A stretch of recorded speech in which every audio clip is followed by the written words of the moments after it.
AI is not going to replace jobs. You have to be prepared, give up your weekends. You have to just be prepared to like sacrifice. And today's guest is an award-winning entrepreneur, writer, podcaster, and exec. Her career has worked with top-tier roles across brands like Standard Chartered, HSBC, Barclays, JP Morgan. Working in the financial services in DEI, it was on my vision board, and so I saw my dream role. And I remember one of the recruiters or an agency that had that role, they'd said to me, look, like, this is just out of your league. And then February, just before the pandemic, I got a call from one of my other agencies, and they were like, oh, Vanessa, I've got this role. Were you always an introvert, extrovert? She is the founder and the CEO of Girls Talk London. I'm an introvert, but I present as an extrovert. She also has the Hill app, like 60,000 plus women to date. Every single woman that's come to an event, or every single woman that's been inspired by our social media or my podcast, like I think that's my legacy. Like I won't even know the lives that I've touched. Like the AI gets you to about 80%, but that 20% you still need a human. What would your advice be for them to be able to manage both a side hustle and also having a career? Because you did both.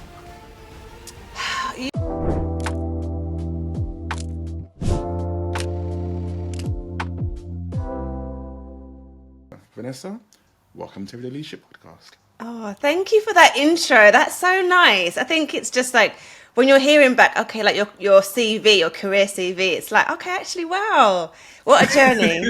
So thank you. You're impressed by yourself. I know. Because sometimes, when you're in your work, you don't always sit back and you're like, actually, yeah, it's been a journey. So thank you for that lovely intro. Thank you. No problem. I guess I'm actually going to lean into that. How often do you sit back and reflect on your actual journey? Are you that kind of person, or are you the kind of person who just keeps on going? I just keep going. I rarely, and it's not the best trait, but I rarely like celebrate achievements. I'm always like, right, okay, on to the next, keep moving.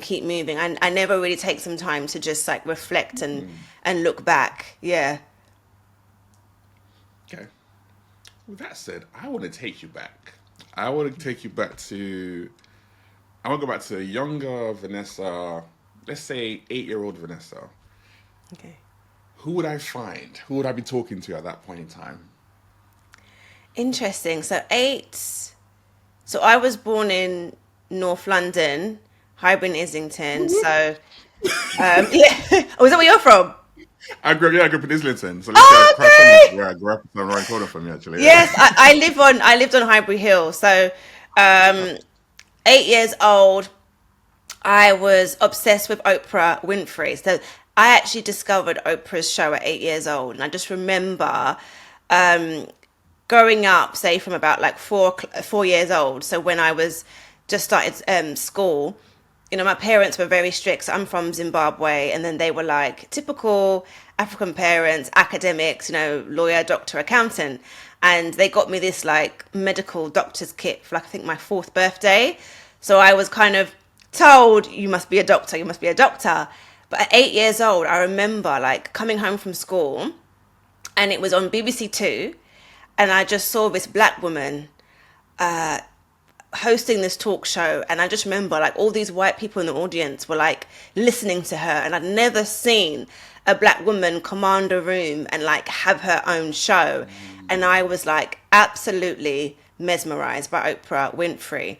And I also remember when I was at school, on my report cards, it would be like, Vanessa's very academic, but she talks too much. She's she disrupts everyone. She gossips.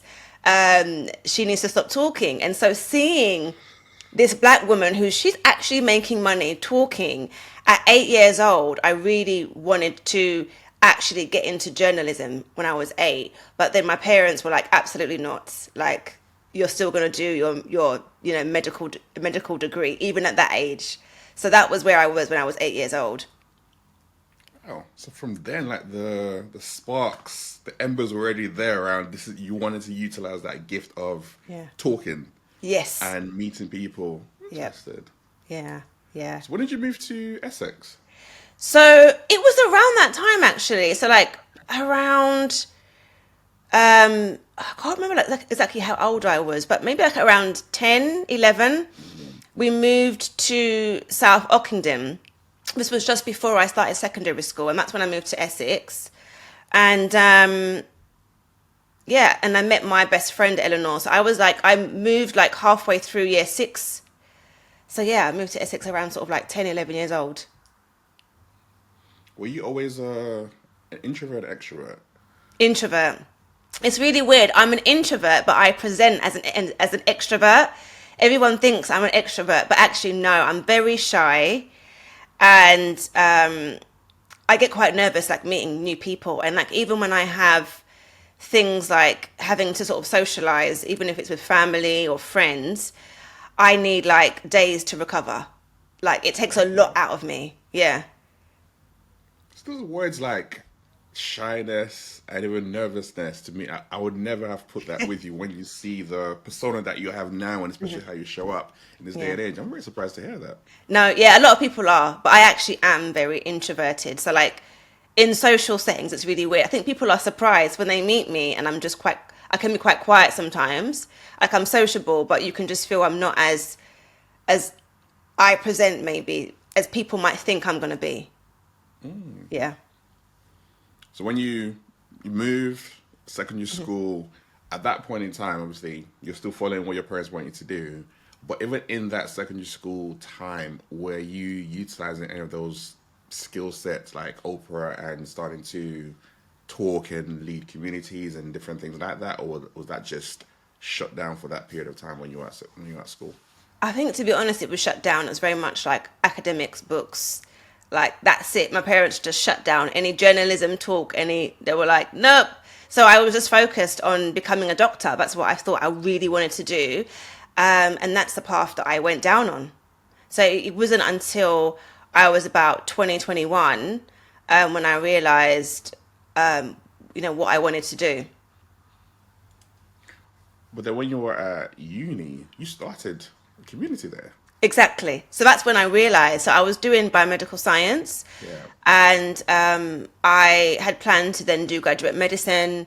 I did the GAMSAT, which is the exam that you do after your degree, but then during university second year, I just was very inspired. So a lot of my friends, they had set up like their own businesses. So I went to Brunel University, and Brunel University is very entrepreneurial. So everyone had a side hustle, and that's when I got the courage to say, actually, I'm going to sort of just test different ideas. So I started out doing events, and actually I was the only like female promoter that was flyering in the West End to get people to come to like my birthday parties and things like that. So started doing events, and then I came up with the idea to start my first social enterprise, which was when I was 20. And that's when I started to sort of see, actually my passion is around like business. I just fell in love with it. The Rafiki Network. Yes, yeah. And it's interesting, when I hear you describe it, it's like, I just started this business and started to bubble. You had over 2,000 Yeah. like young people in London, like locked Yeah. in delivering like training services. It was a huge thing. It was very, very successful. So we would mentor young people who were, I guess, at risk of joining gangs and getting involved in gun and knife crime. So we were like in areas like Lambeth and Southwark, and we kind of worked with housing associations, and we would deliver, like we would mentor them, but also deliver events, like career events as well, to kind of just inspire them. So we would bring, and at that time, doing panel events and careers events wasn't the thing. But at that time we brought, like young people who were from their areas, but maybe had set up their own companies, to come and talk to these kids about alternative ways. Yeah. So it was really successful. And then obviously you did that for about 5 years, and then while doing that as well, you went back and got your masters afterwards. Yeah. So my master's, because I kind of doing Rafiki Network, and then when I finished my degree, I knew I didn't want to do medicine, but obviously my parents were like, well, you best find a job. So what I was doing was working in the city in the financial services and running Rafiki Network. And then I realized I wanted to upskill myself on how business can be, for good. So I did my master's in sustainability and management at Royal Holloway to kind of like upskill myself on how, you know, you can either start a business or work with like a FTSE 100 company and ensure that we call it ESG now, but environmental, social and governance, looking at that part of, you know, large corporates and how they contribute to society and the world around them, because I knew that that was my passion. So I did my master's to kind of upskill myself. For anyone listening right now and they're thinking, okay, I'm at a young stage in my life, I've got a side hustle, how do I do both? What would your advice be for them to be able to manage both a side hustle and also having a career? Because you did both. You have to be prepared to give up your weekends. Number one, like I have been working every weekend. I mean, I was doing that maybe from, I'd say maybe sort of 10 plus years, like when I was doing my side hustle. So it's a long time that I was doing, you know, working at the weekend. After work, I would open up my laptop and start working. So I think you have to just be prepared to like sacrifice, because juggling the two. So, you know, people will say it's your 5 to 9. But really, realistically, it's like your 5 to 10. Like every evening I was sort of working on my side hustle, organizing events, just, you know, pouring into it. So it's a lot of, you have to really sacrifice the time, manage your time well, to juggle the two. What would you say if I asked you, like, do you think it's worth it? Because that's a massive amount of sacrifice. So, from your perspective, as you've done it and you've been doing it successfully as well, is it worth it? It's worth it if you're getting some income. So if you're getting, you have to assess your revenue. And I think for me, what was great is I had two sources of income, which I think is fantastic. I think everyone should really have multiple streams of income. So I think it's worth it if you're getting a substantial amount of revenue. So I think you have to really be selective with who you work with or who your customers are, how you price yourself. And it's definitely worth it because that extra income that I made through running my business was able to kind of get me on the housing ladder and, you know, give me additional income. So it was definitely worth it, I guess, financially. And also I was building like my legacy, and I was building it to a point where I then left my job to kind of focus on it full time. So it was definitely worth it putting in all those hours, because now I've been doing my business for like 4 years now, full time. What is your legacy? It's interesting. I don't know. I think my legacy is, I guess, it sounds cheesy, but really my legacy is like every single woman that's come to an event, or every single woman that's been inspired by our social media or my podcast. Like, I think that's my legacy. Like every single person that's been impacted by Girls Talk or The Hill, in our content and our events. Like that's my legacy, and it's very individual. So I might not even know, like I won't even know the lives that I've touched, like the impact. So that's what I would say my legacy is.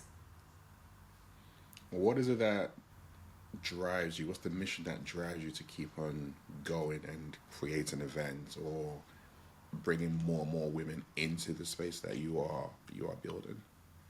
I think it's just like, I'm just like really motivated to see people like win. I think I'm just that kind of person. I love seeing successful people. It makes me just so inspired. So I love all these, you know, I love watching YouTubes and seeing people live, you know, luxuriously. Like I just love it. I love to see people win. It makes me feel good.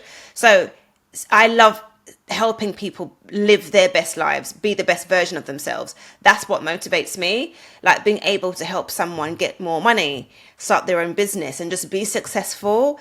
That's what I love. And just helping people feel good about themselves is what just really inspires me. And I think what I've come to realize, and I think we were talking about this before we started, but you know, I am the queen of the pivot and I'm quite innovative with the business models that I have.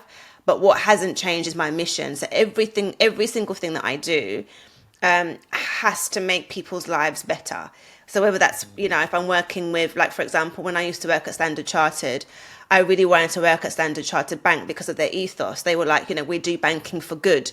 we work in emerging markets, but a big part of our work is around, giving people access to banking. So every company that I work with, whether it's, internally or whatever I do, has to have like an impact to make the world a better place.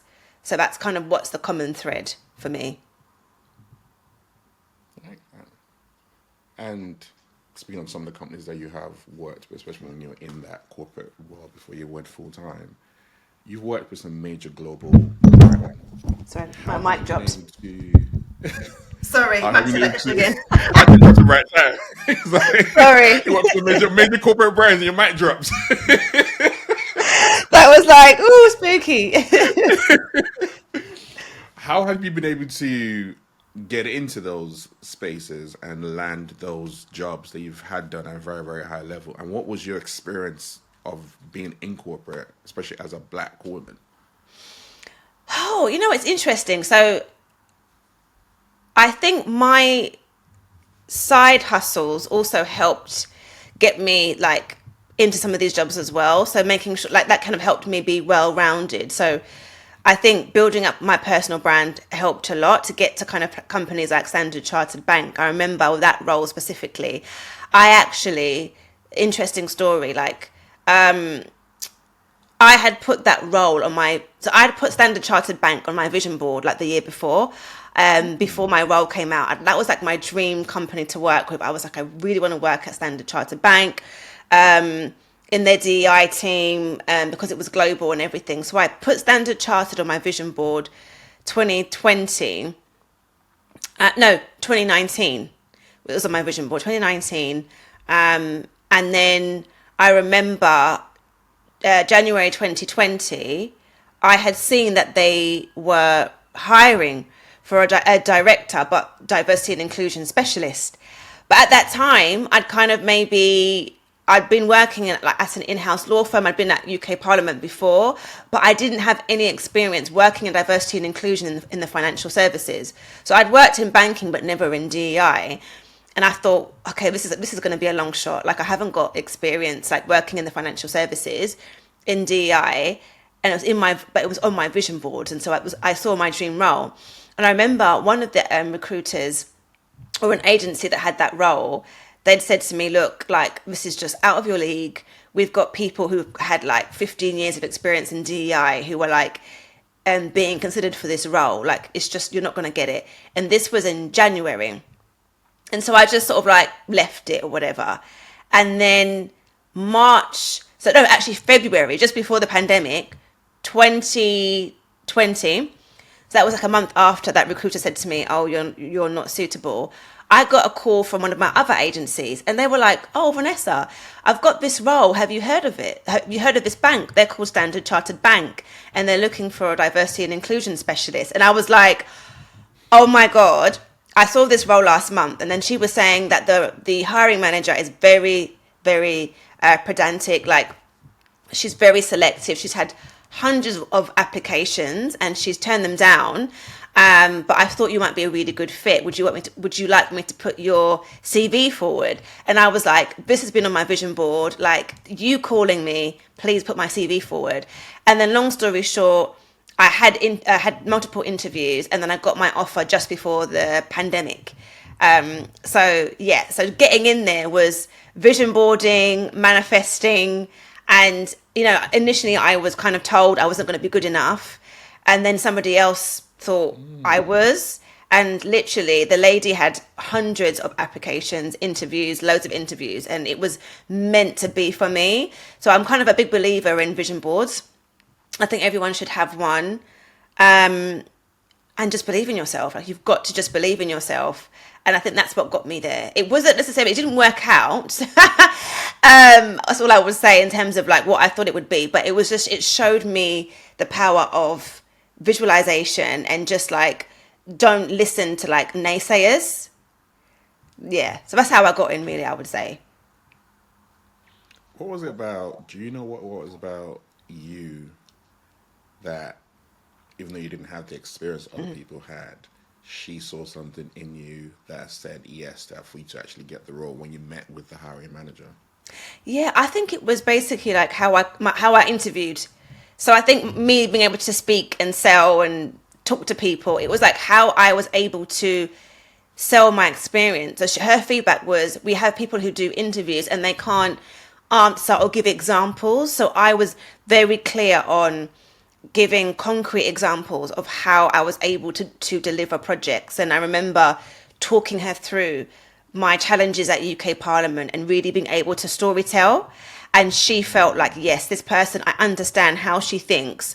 I understand how she is able to deliver projects and have impact, because there are a lot of people that, no offense, are just job worths, right? They just get a job and they don't do anything. And she wanted to avoid these types of people. She wanted to have someone that was a doer, a grafter. And I was able to walk with her step by step on my thinking process. And initially, that's what she said to me, which is why I got the role. That's the power of storytelling is such an important thing. Yeah. I think so many people underestimate. And I will say the higher you go, the more important it is for you to tell your story. Because you can know a lot, but if you can't communicate with people, they're never going to know. They're never going to be able to connect the dots. So you've been able to go into those roles and actually talk about your challenges in a way that helps open her eyes to what is possible. It's such a powerful example of how to utilize storytelling and communication. Definitely. That is the key. I think people underestimate storytelling. That's what interviews are. It's really around storytelling and being able to share how you think and how you do things. It's not like an exam. I think some people treat interviews as an exam, and it's like, no, it's just you telling your story and being able to communicate that. Yeah.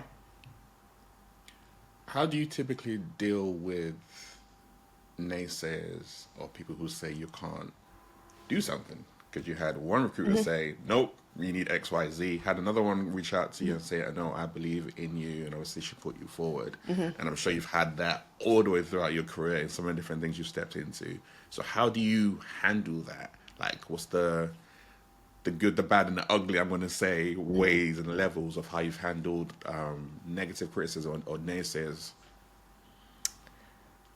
Do you know what? I have really good friends. So I remember with that Standard Chartered, the guy, the first recruiter who told me I wouldn't get it. I was with like my two friends, Samantha and Natalie. We were in Miami, and it was actually around my birthday. And we went to Miami for my birthday. And they were like, this guy's a fool, man. Forget him. Like, you'll get it. You'll get, like, there'll be another way to get round. Like, message the hiring manager. So the naysayers, I have really good friends that I can just, that really put into me, and they're like, girl, like, you can do it. So I'm very, very, very fortunate to have a really strong network of friends. My mum is very supportive. My brother is very supportive. So when I have those moments of like self-doubt, they just are able to pour into me. And I also think, it might sound offensive, but I also think people are fools. That's what I think. I think this person's a fool. Like, if you don't believe in me, I'm going to show you. Like, there's something not right there. So I'm just like, whatever. I don't internalize it. I just think this person's foolish. They don't know any better. And I don't listen to it. Because I've had so many people that, say so many things. You're too old. This industry is too saturated. It's not going to be possible, because they put their own limitations on themselves. And you just have to understand that you know yourself better, you know your talents better, and just keep going. And I think I get motivated by wanting to prove people wrong. That's kind of like a motivation for me. I'm like, actually, that kind of gives me fuel, and I'm just like, yeah, I want to prove everyone that doubts me wrong. Yeah. What is it that people can easily miss when it comes to you?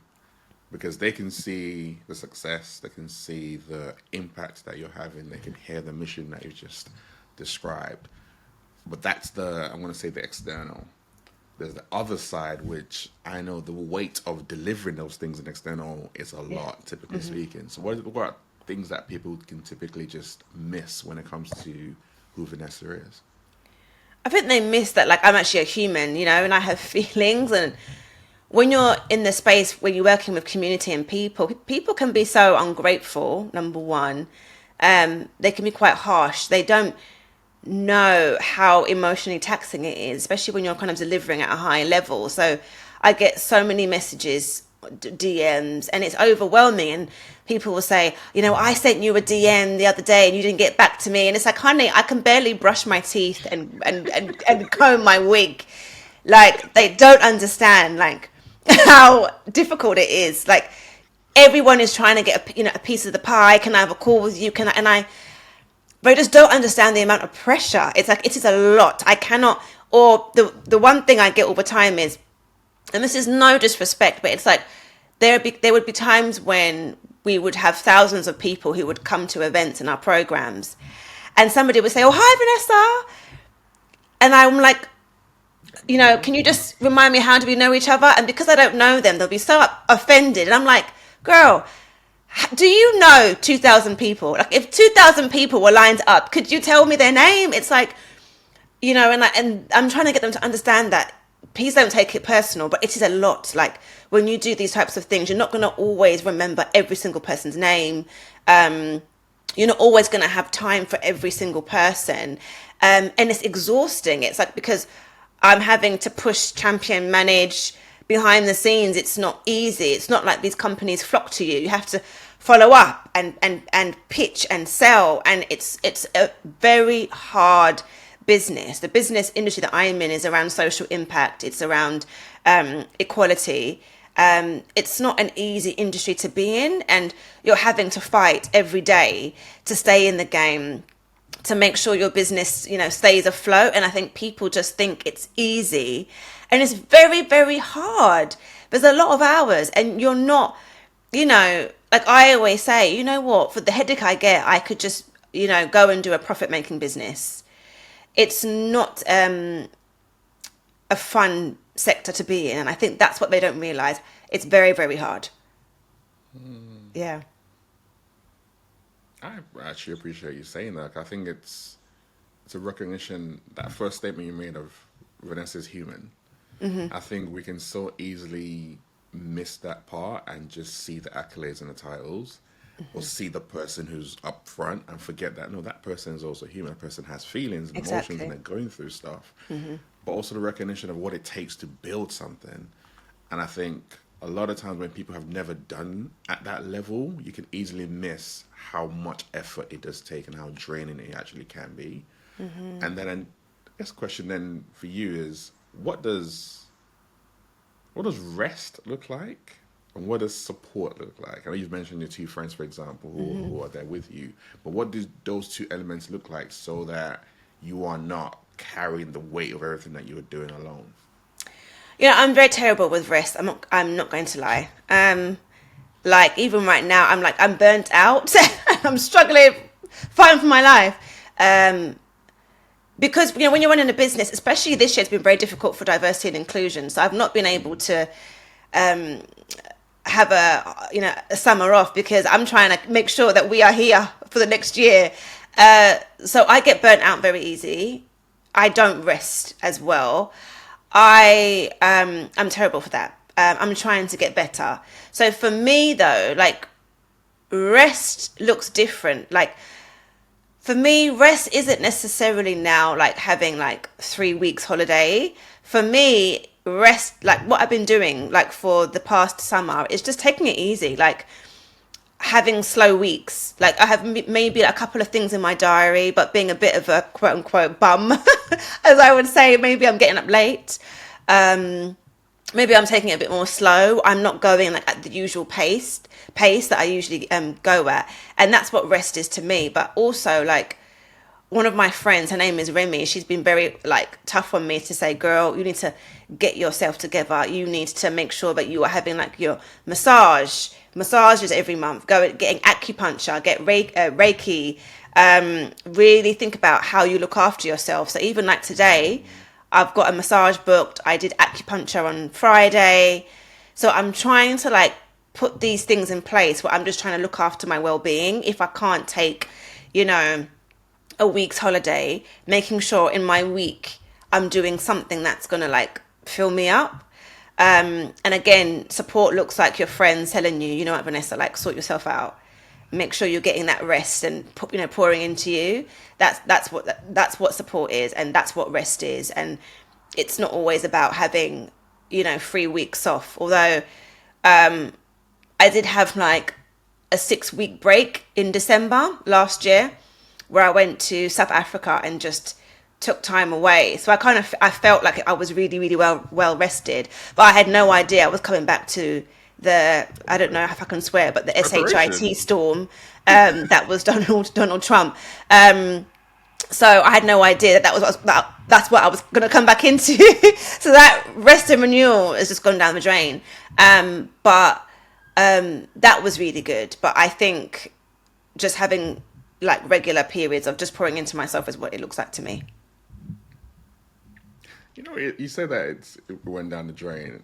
I'm going to flip it around. I'm going to say it was actually preparation for you because you were able to come back Yeah. and deal with that Well, because it's you true. had a much higher capacity to be able to tackle what was going to be a massive thing that you never planned for. Yeah, I think looking at it that way actually is really good. Yeah, because I kind of was able to, yeah, I was rested and then I kind of just went full throttle. So yeah, you're right. Yeah, you're right.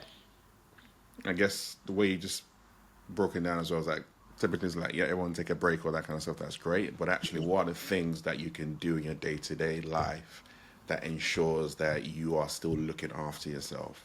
Because a lot of times like, you're the one in the mix of everything. And if you don't look after you, then everything else definitely going to fall apart. And I always say to a lot of leaders I work with, like, if you're operating from a place of burnout, are your ideas the best?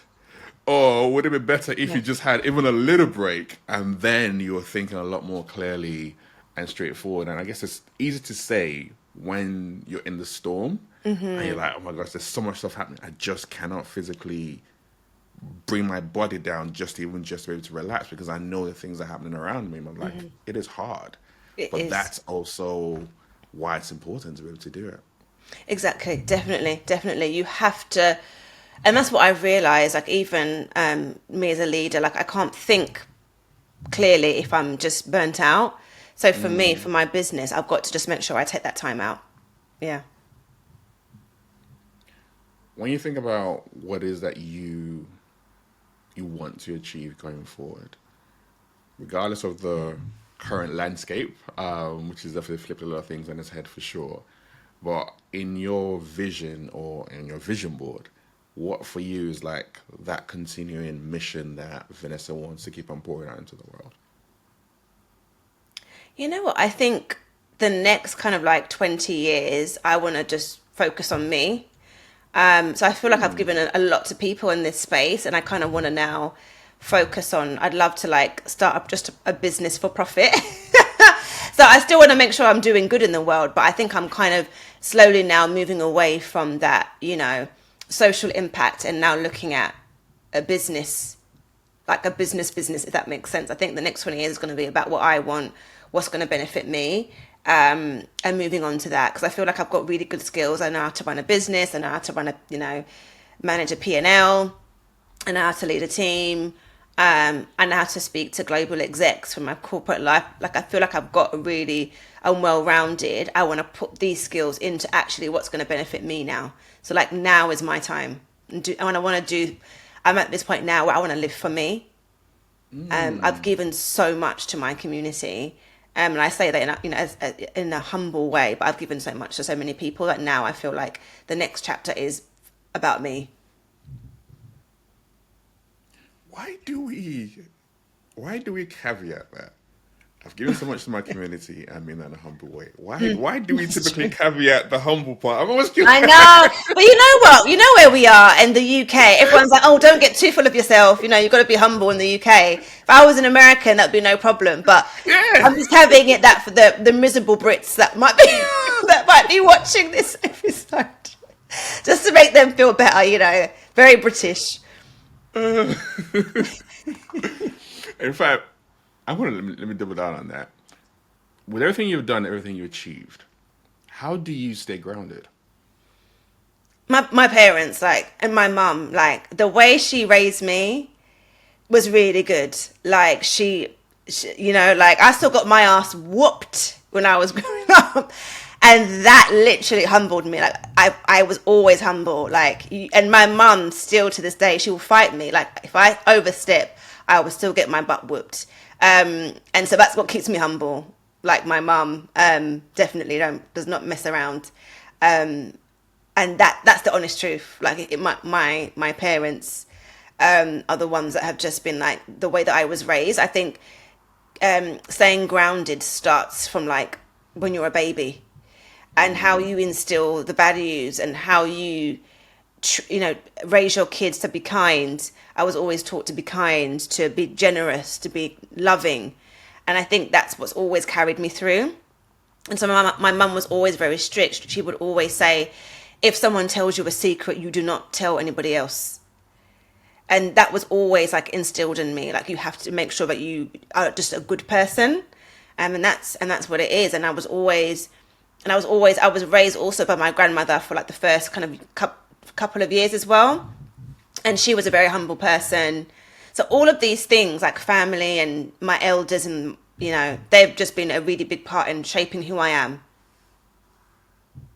And do those values then flow into how you do business and who you choose to work with as well? Absolutely. Like, I've had my share of people that are just in the business world that just don't have any of those, and I can see it's like, well, you obviously clearly weren't raised well, but it does shape the foundations of who I am in business. So I'm somebody with a high level of integrity.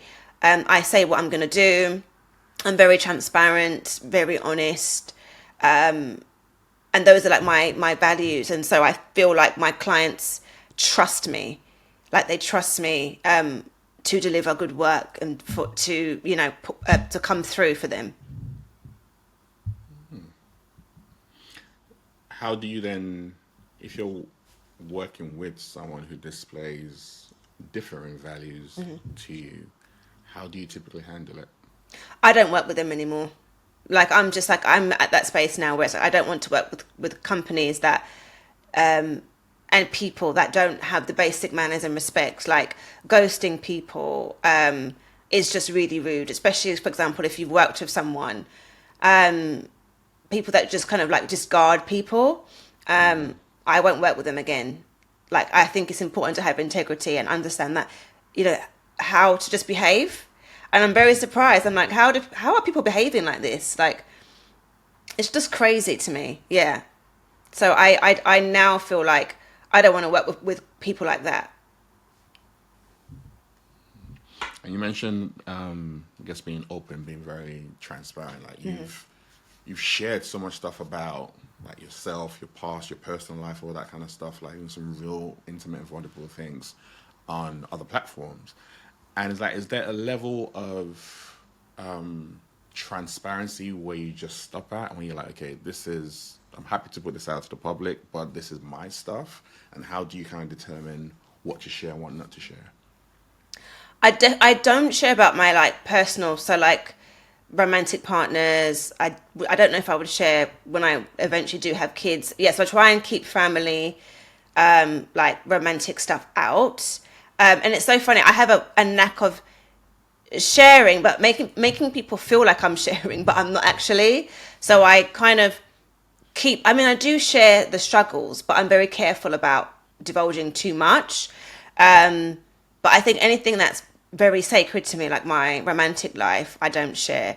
So that's my boundary. And I think stuff around, mental health or really dark moments, I don't share. But I will share something that I feel is going to help somebody. So if I feel like, okay, I've gone through this really tough time, and by me sharing, I'm going to help someone, I will. But it's just knowing what things to keep and what things not, and what to keep and what to not. Yeah. So if someone's thinking about, I know I need to build a personal brand, which we all do in this day and age, what would your advice be around how to go about doing that in a way that helps amplify them, the work they're doing, whether they're in a corporate, whether they're entrepreneurs, doesn't really make a difference? I mean, this term personal branding, I think it's just been pushed in our faces for quite a long time. I don't know if I'm particularly comfortable with the term, I guess, personal branding, but I think it's just allowing people to see, I guess, the human behind the name, right? That's all it is. So people want to know, okay, who is Vanessa? What do you stand for? What do you like? And just sharing that rather than trying to build a persona. I think people, when they think about personal branding, they think, oh, I need to be this persona. I need to be a CEO, or I need to be a founder. I need to be a director. No, you just have to be you. Share who you are as a human being. What are your values? How do you make decisions? What's your, what is your morning routine? Or just sharing who you are as a human. And I think that's what personal branding is, especially if you're an entrepreneur. People are now buying into humans. They're not buying, like, I'm wearing, for example, Gymshark. I'm about to go to the gym after this. But all of my workout kit is Gymshark, because actually, Ben, who's the founder of Gymshark, I started to watch his journey from early on, and I'm buying into him as a founder and how he started his business from his garage and how he's growing his brand. It's not because it's great product, but I'm not buying Gymshark because it's a great product. I'm actually buying it because actually I believe in the founder and his journey.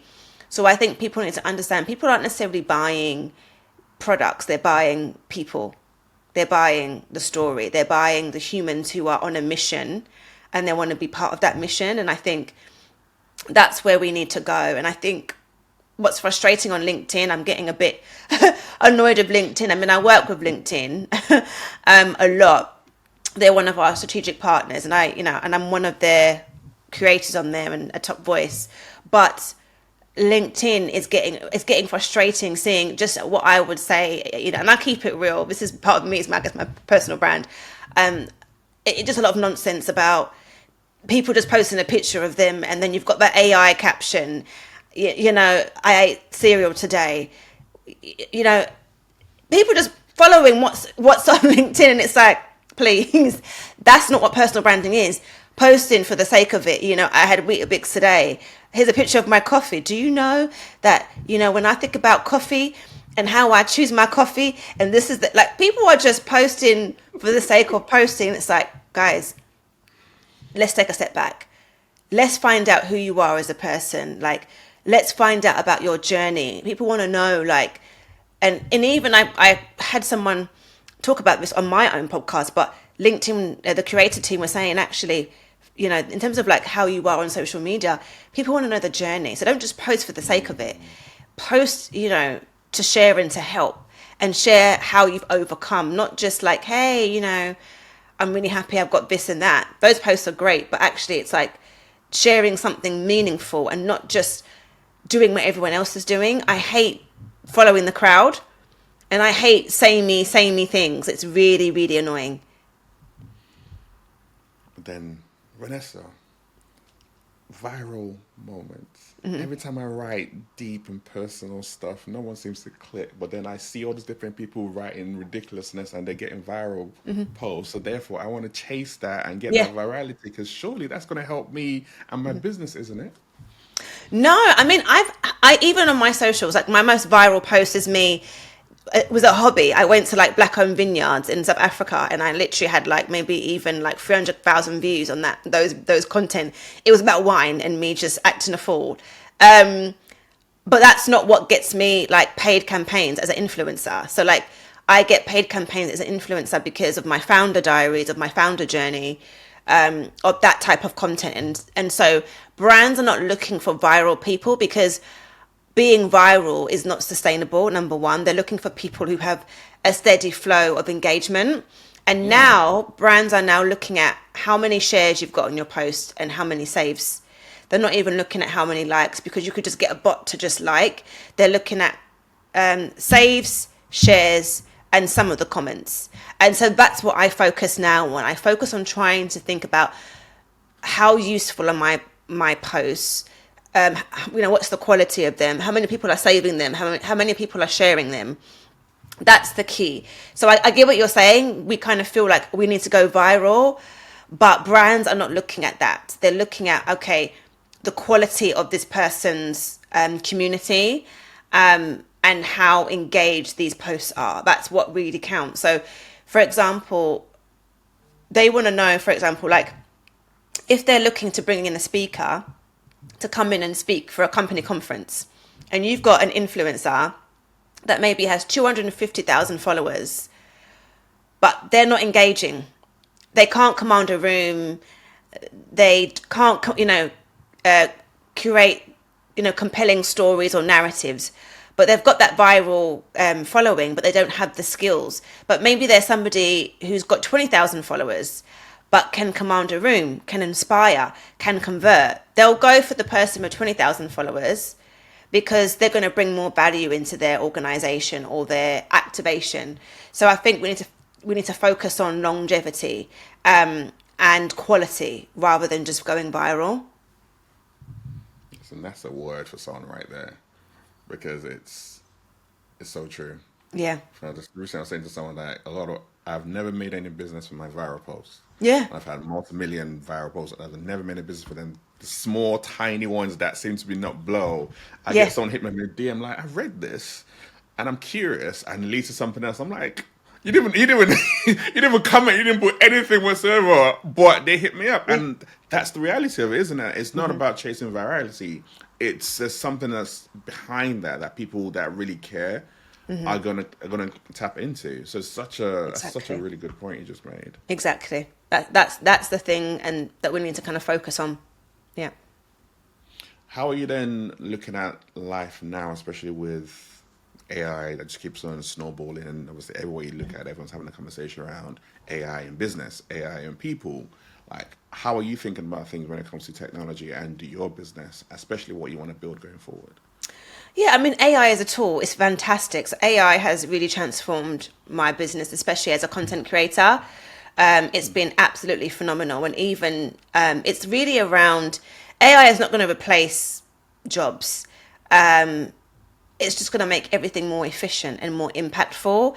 And it's really around how you train your models, how do you create your custom GPTs, and how you prompt and how you get all of these tools to work for you.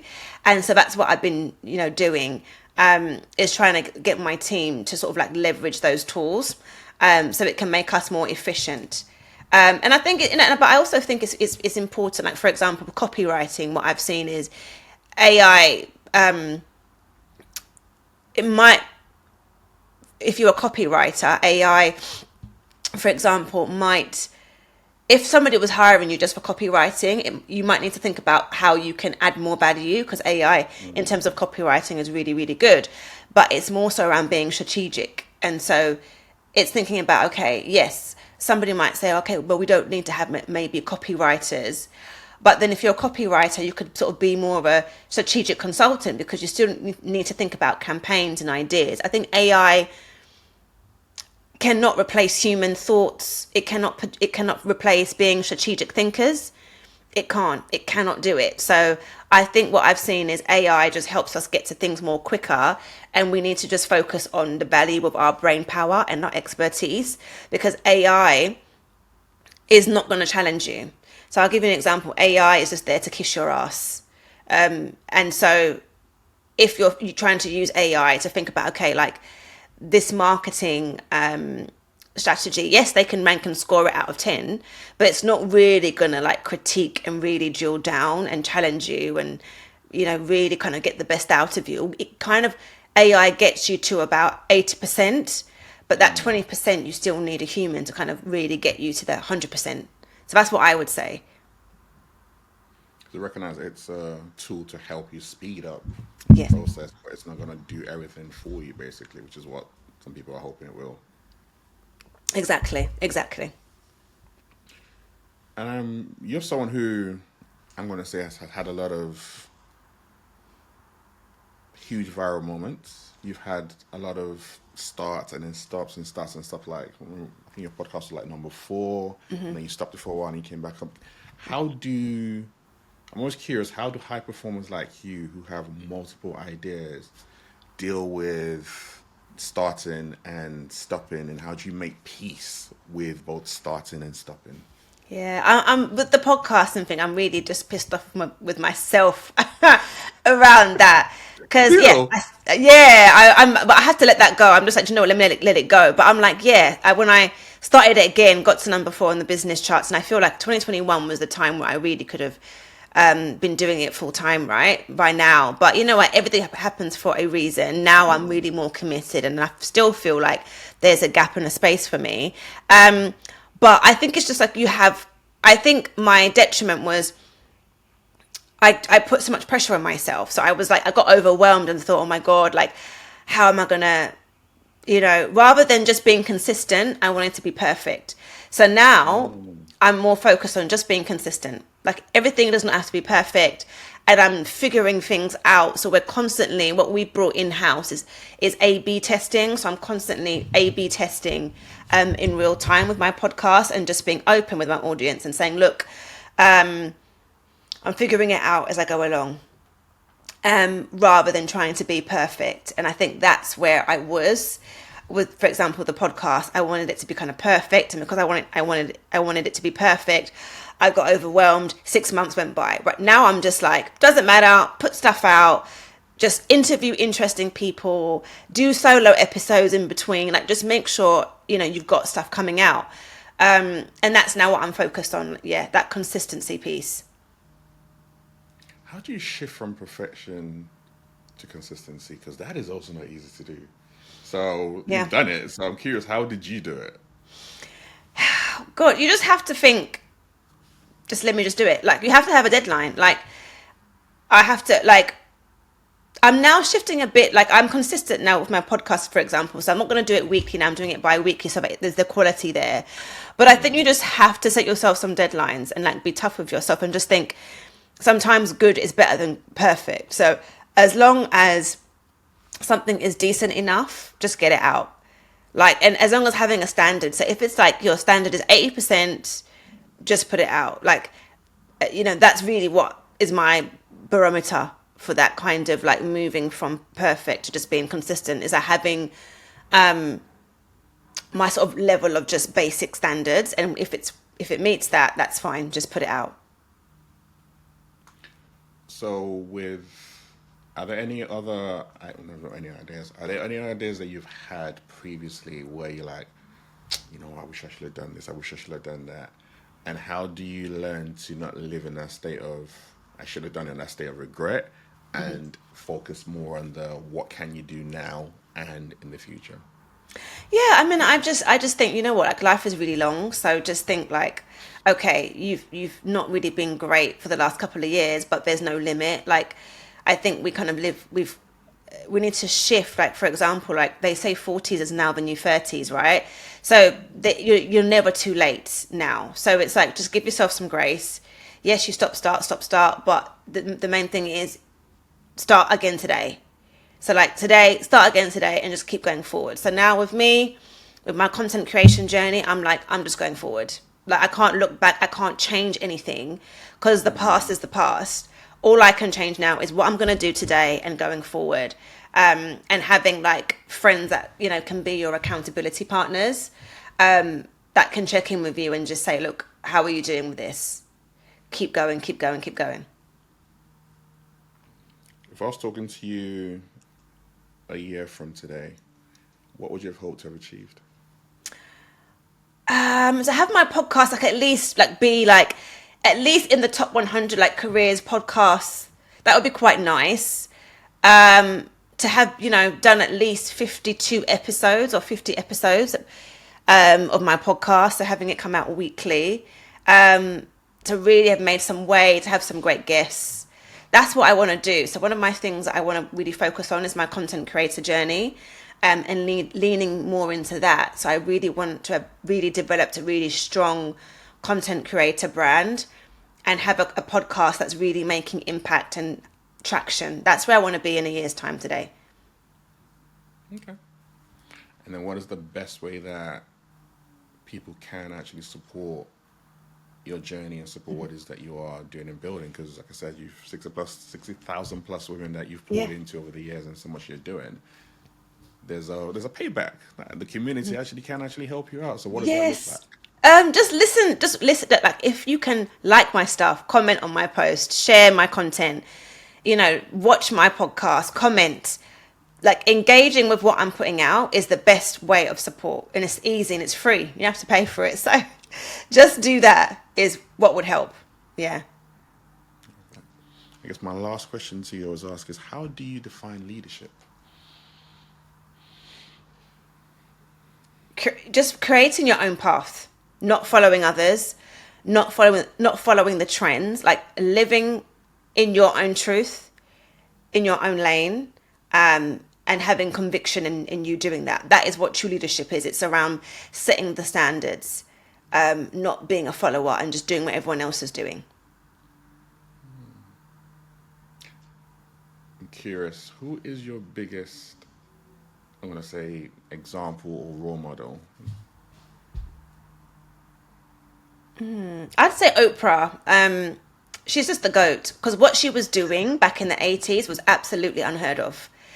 And that's my inspiration. It's like, Vanessa, like, don't go with what everyone is doing. So when she was doing her talk show, everyone was kind of trying to go down that Jerry Springer, Sally Raphael, talk show trash, whatever. And she stuck to her guns around using, TV to help people live their best lives. So for me, she's taught me that not everyone's going to get what you're doing, but stay true to your purpose and people will eventually catch up. Don't follow what the trends are. Whenever I've tried to follow what the trends are, I make mistakes.